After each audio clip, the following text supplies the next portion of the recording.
Okay, so let's try this again. Welcome back to Excuse me. another Out of the Basement I do the recording. intros. It's hello and welcome to another. You do it for the podcast. I do for it the for video. everything. I do it for the videos. This Anyways, is Matt, the you should video? tell us what happens all the time with us. We are joined with a special Hello and guest, welcome to another episode.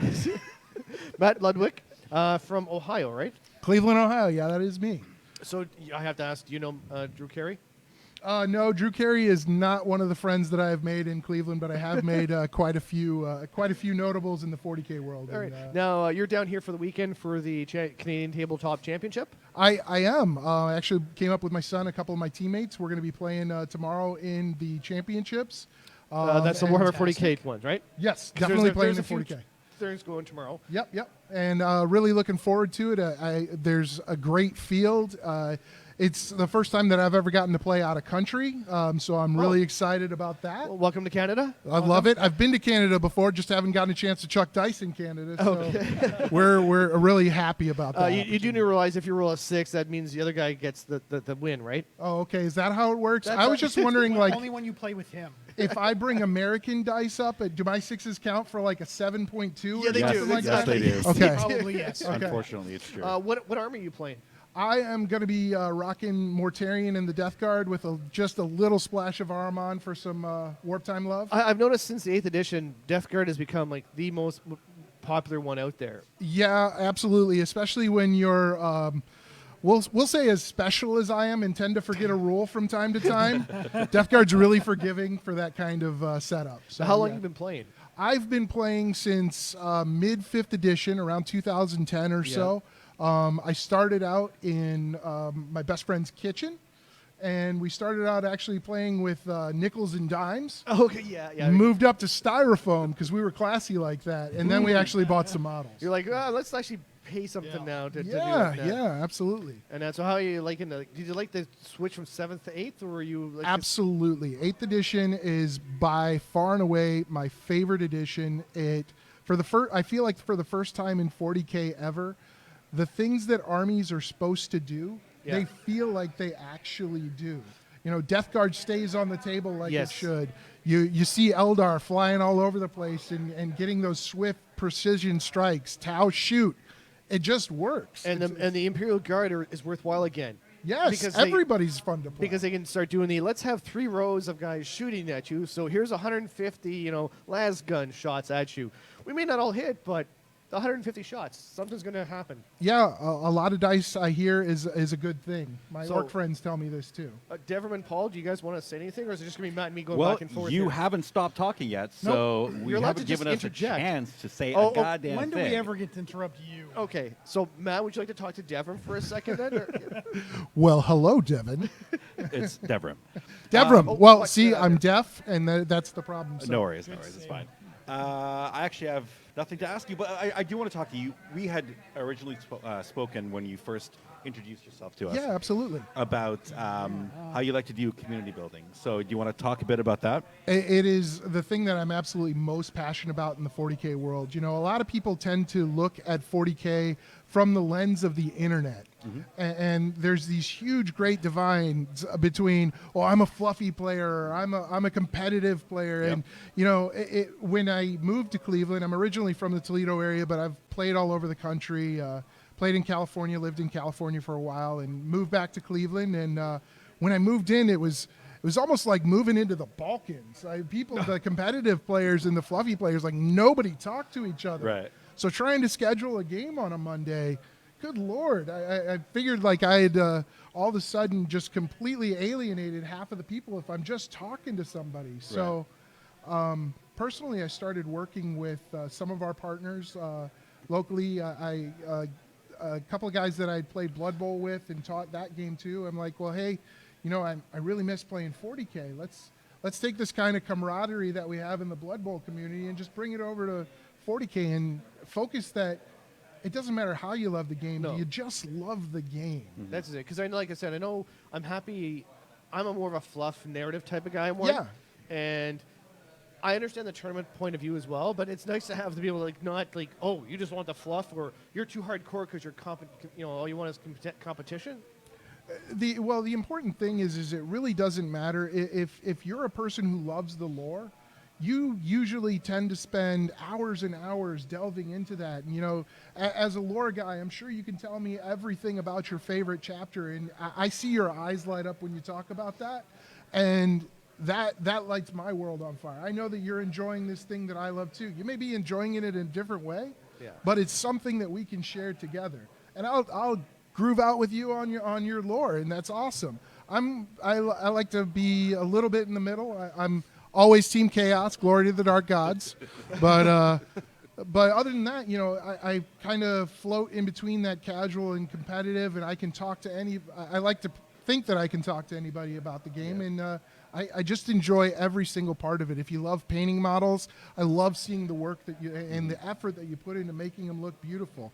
If you have a fantastic list that you can knock me off the table in 2 turns, man, more power to you. I need to learn how to play like that. And I want to know your stories that you know that I don't know, because I'm a nerd. This is awesome. So do you do anything else with Swords Warhammer 40K, or just mostly? Well, first off, the greatest game in the world, Bloodbowl. We'll just leave it at there. Very good. Dev and I have played Bloodbowl before. Which version?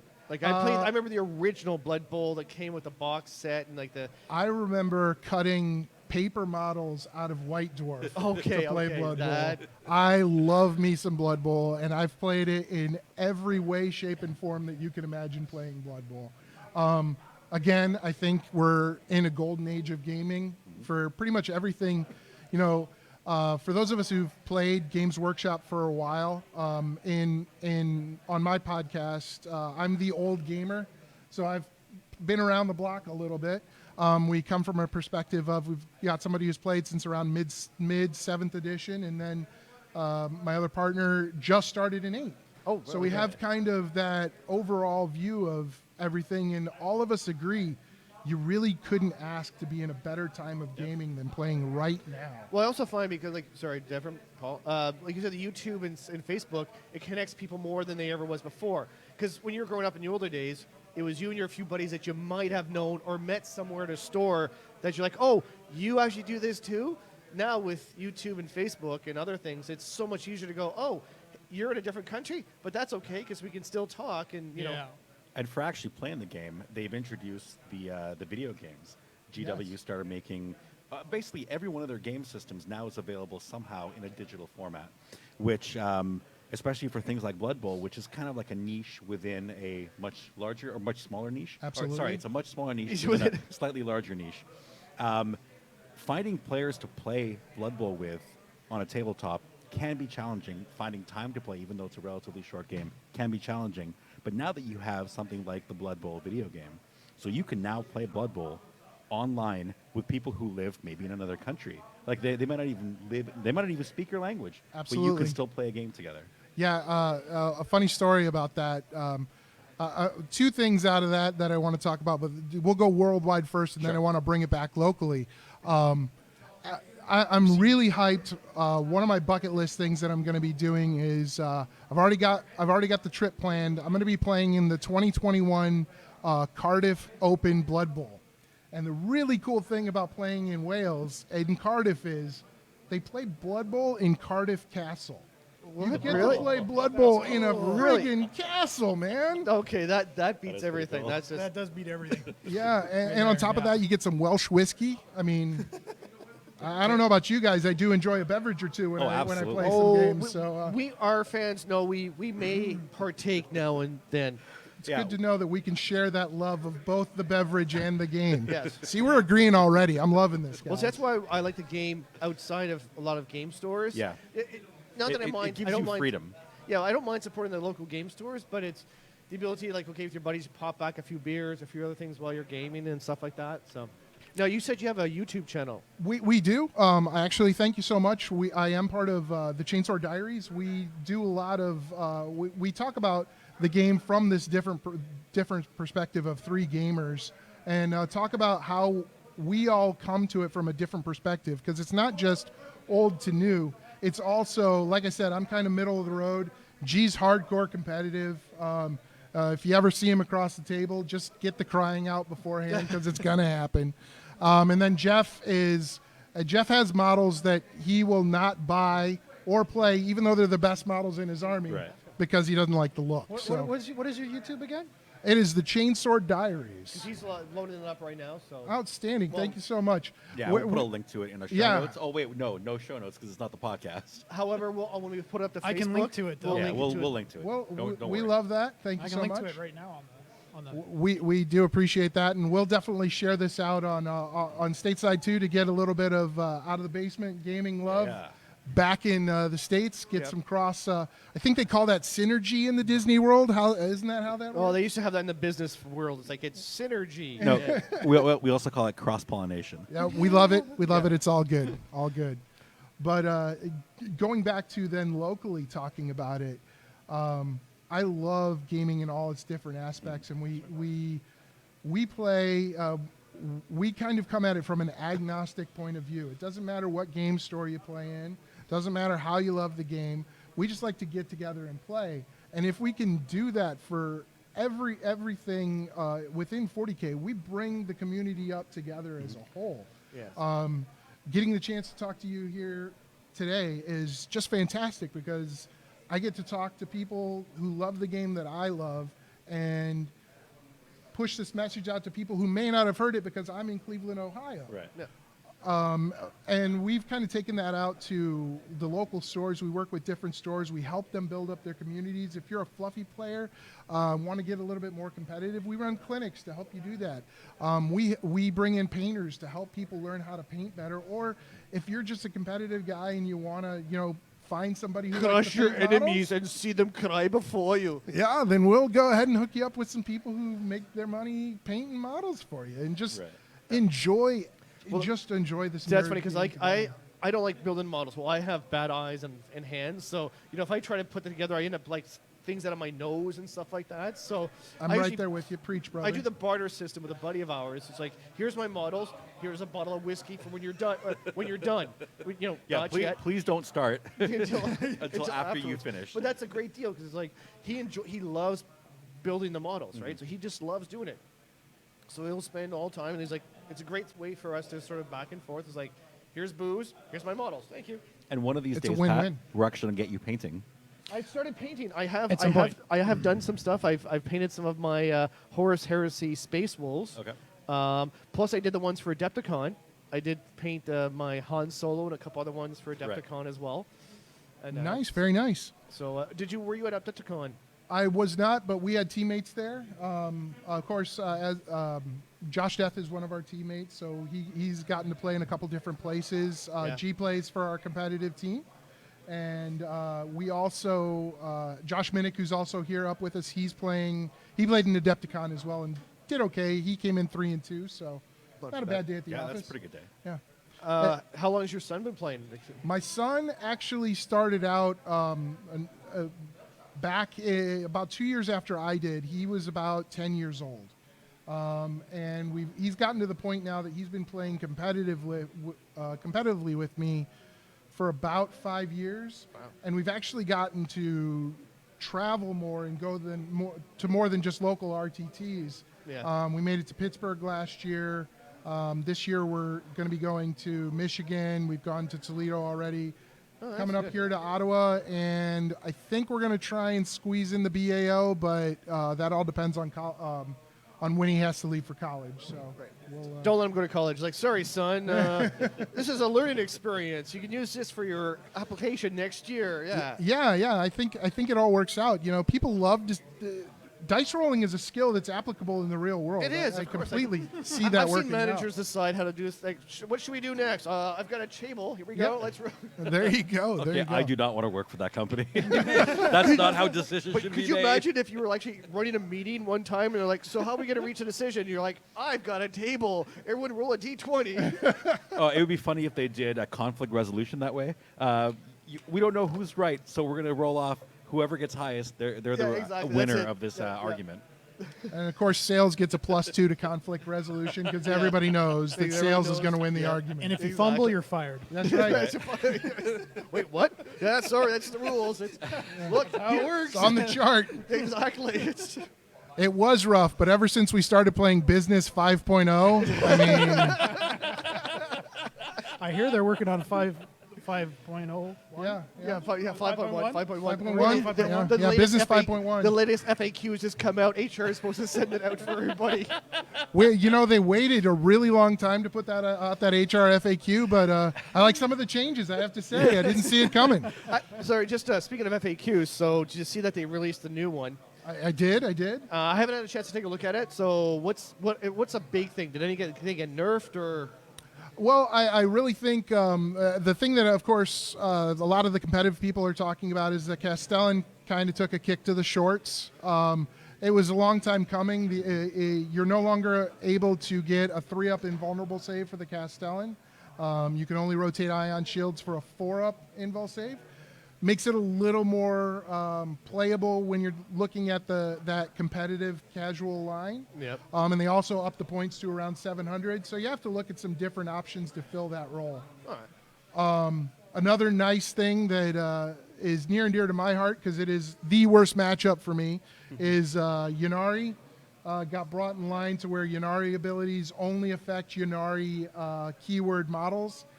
And that really makes me happy, because as a Chaos player, where I have to make sure that my demon spells don't get on my Chaos Space Marines and my Chaos Space Marines don't get on my demons, when the elves were cross-pollinating all over the place, I got a little hurt. Yeah, I still like I still call them Eldar and Dark Eldar. They will always be elves. Just like it's always the guard. And it's exactly. It's none of it's this the Astro Militarum bullshit. It's like no, it's the freaking sure, guard, man. I understand you want to trademark it. Fine, no problem. Go ahead. But for us, it'll always be IG. Well, it's same as Space Marines. I mean, I do sometimes say Adeptus Astartes, or just Astartes. But Space. But it's only when you're trying to pick up the ladies, right? Of course, that line works so well. It's like It's how I met my wife, quite honestly. I just walked up and said Adeptus Astartes. That was it's it. history And from there. Panties dropped. Yeah. Immediately.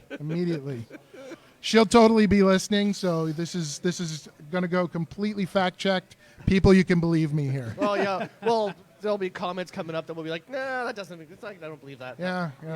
I know. Well, I'm glad It works in America. I don't know what to tell you.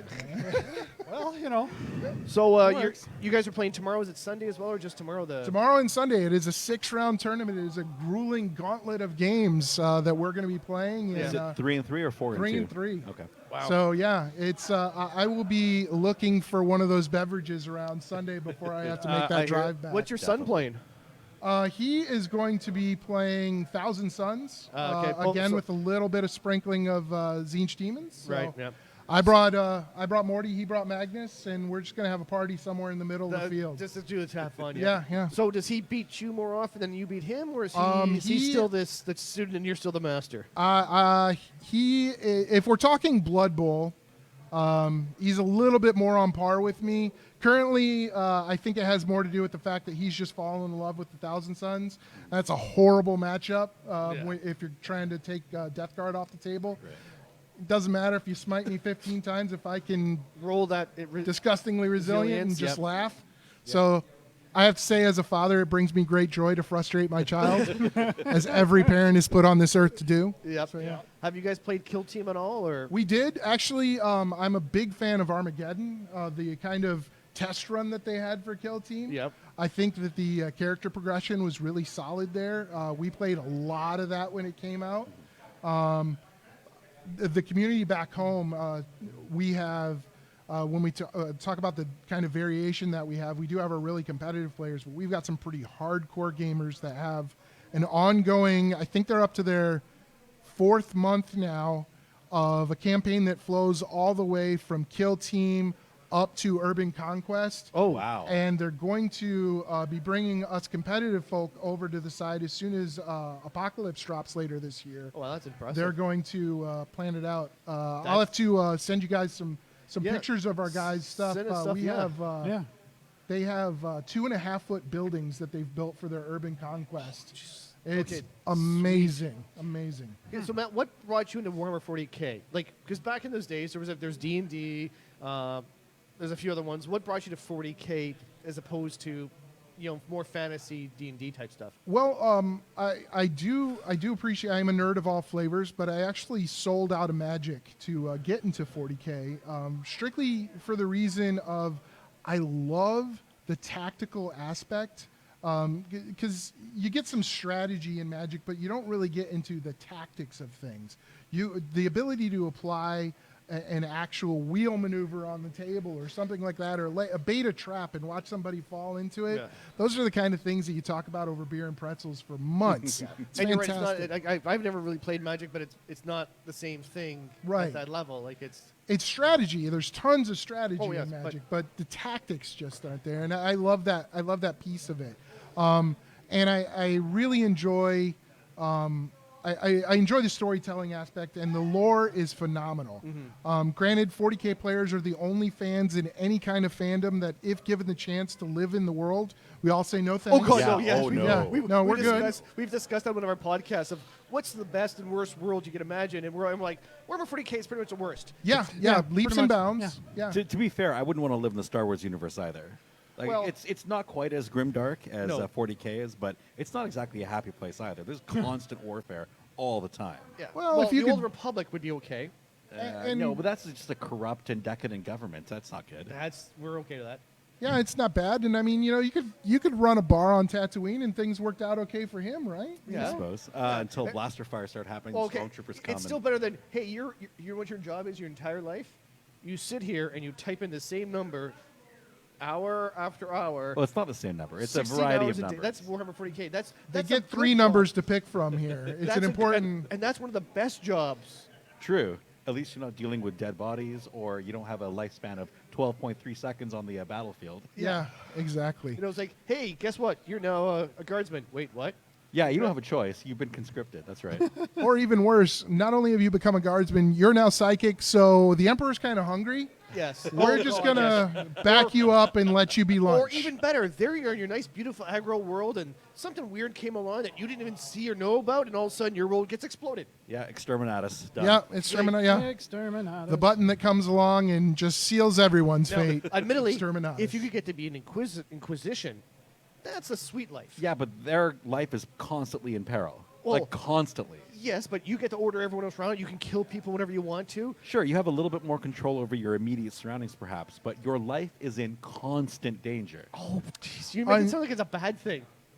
The Inquisition may seem like it's fun, but I feel like I'd be letting my Chaos Brethren down if I wouldn't point out the fact that if your superior officer just happens to think that you thought the wrong thing that day when you woke up, you may be target fodder for the end of the day. Okay, listen, it's not that much better in the Death Guard. You've got things growing out of your body. All Papa wants to do is give hugs. I don't know why you're spreading these vile lies. But you don't feel it. You're not going to suffer from any disease. Have you ever seen an unhappy nerdling? No. They're all smiling and laughing. Everything's a good time. Yeah, well, when you have a lobotomy, you're the same way too. So it's like.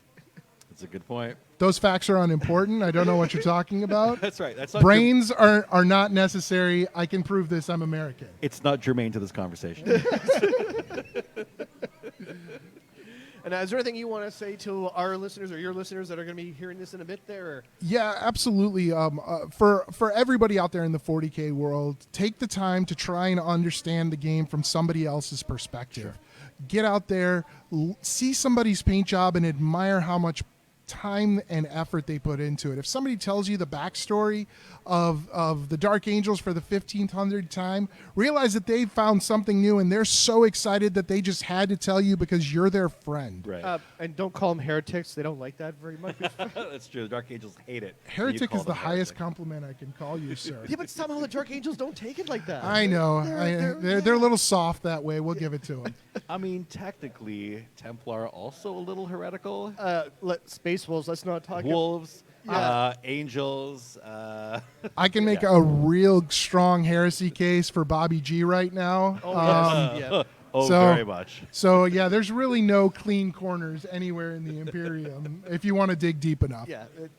But, yeah, really just try and understand the game from somebody else's perspective. There's so much to love about this game. It's a rich lore. It's a fantastic game. Get out there and have fun with as many people as you can have fun with. And then now, because I just looked at the time, Matt, I know there's the Magic drawing that you're partaking in. I think I am. I'm going to play Magic competitively for the first time in 7 years. I think it'll go well. Well, good luck, and thank you very much for coming by. And definitely, we're here for the whole weekend, so let us know tomorrow and Sunday how you're doing in the matches and stuff like that. Absolutely. Thank you so much for having me. It was a blast, guys. Good. Welcome And aboard. I'll switch to your YouTube channel and information here if anybody wants to take a gander at it. Yeah, take a look. And if you ever have any questions, if you have something that you want to share and you want to get out to the world, man, we love everything about this game. Share with us, nerd out with us, have fun. Let's play some 40K, guys. All right. Awesome. Thank you very much.